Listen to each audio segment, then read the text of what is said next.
Seal చూసావా? ఆ seal ఎక్కడి నుంచి వచ్చిందో తెలుసా?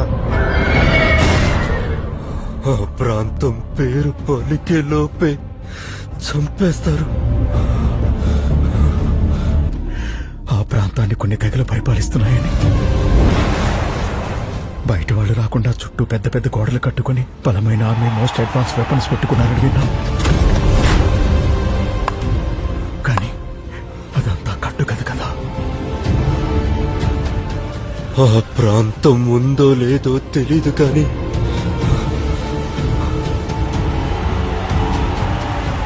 దాని గురించి విన్నప్పుడు వచ్చే భయం మాత్రం నిజం. I told you, there is nobody in India who can stop that seal.